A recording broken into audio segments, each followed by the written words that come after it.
to our channel by clicking the subscribe button. Click the bell button and enjoy the latest uploads from our channel.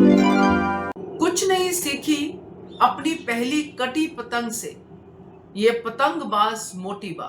नमस्कार दोस्तों, स्वागत है आपका आपके अपने चैनल हंग्री स्पिरिट्स में। हंग्री स्पिरिट्स देख रहे सारे दर्शकों का मैं अंजू शर्मा दिल से स्वागत करती हूँ। आज मोटी बा ने अपनी तारीफ की भाई, अपने बारे में कहा कि हम तो झुक भी जाते हैं जब हमारे परिवार की बात आती है, तुम्हें भी झुकना पड़ेगा। ये सब बातें कहती हुई मोटी बा नजर आई अपने बेटे पराग को।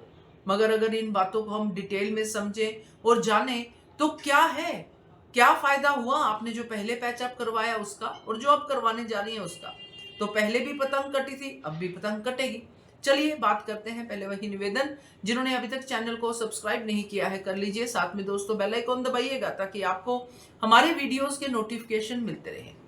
अब मोटी बा अपने बेटे को उसी की एग्जाम्पल से समझाने की कोशिश कर रही है कि पराग, तूने अधेड़ उम्र में प्यार किया था ख्याति के साथ, तुमने ये किया था, तुम चले गए थे, फिर मैं तुम्हें मना के लाई थी, मैंने परिवार को जोड़ा, मैंने रिश्तों को जोड़ा। तो कौन से रिश्ते जोड़े आपने?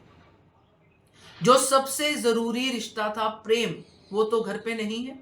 वो तो इसी वजह से घर छोड़ के चला गया, जिस वजह को आप अपना प्राउडली बिता रहे हो कि मैंने सब पैचअप कर दिया। तो आपकी पतंग तो तब भी नहीं ऊपर तक गई, तब भी वो कट गई। आपने अपनी तरफ से कोशिश की तो वो कोशिश सिर्फ आपके अपने लिए थी। आपने अपने लिए किया कि आपका बेटा घर पे वापस आ गया, मगर उसका बेटा तो चला गया। तो उस पैचअप का, ख्याति को और पराग को घर लाने का क्या फायदा हुआ?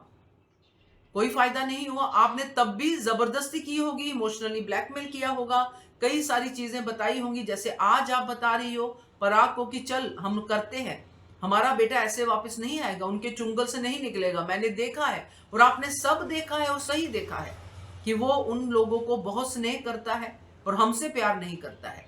तो आपसे प्यार करे इसकी आप जो वजह बनाने वाले हो, उससे तो वो आपसे और भी नफरत करेगा आने वाले समय में। क्योंकि जब जब आपकी ये वाला झूठे प्यार की परत उतरेगी जो आप राही के लिए दिखाने वाले हो, उसका फायदा ही क्या होगा? अल्टीमेटली प्रेम वही करेगा जो उसको उस समय सही लगेगा और राही के लिए सही होगा।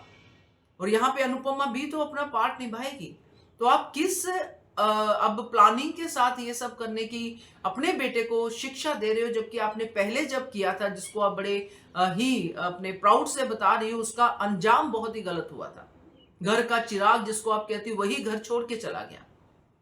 तो ये आपकी पतंग पहले भी कटी थी और अब भी कटेगी। अब भी आप झूठ की बुनियाद पे एक अलबादा ओढ़ के एक लड़की की शादी अपने बेटे से करने वाली हो ताकि आपका बेटा प्रेम घर पे वापस आ जाए। तो वो सच जब सबके सामने आएगा, फिर आप कैसे उल्टे मुंह गिरोगी, फिर कैसे आप पैचअप्स करोगी, फिर किसको बनाओगी ढाल, क्या करोगी, ये तो आप ही जानो। मगर ये पतंगबाजी खेलना रिश्तों के ऊपर, जिसमें बा अपने आप को, मोटी बा अपने आप को बड़ा एक्सपर्ट समझ रही है, अपने एक्सपर्टीज अपने बेटे को बता रही है, वो एकदम गलत है, खोखला है। इससे वो सिर्फ और सिर्फ अपने बेटे को नहीं बल्कि बाकी लोगों को भी धोखा ही दे रही है। क्या कहते हो आप इसके बारे में? अगर ये दिल से करती तो बात अलग थी, मगर नहीं कर रही है। तो बताइएगा, आपकी राय भी पता चले। तो keep watching hungry spirits channel. Thank you so much. Subscribe to our channel by clicking the subscribe button. Click the bell button and enjoy the latest uploads from our channel.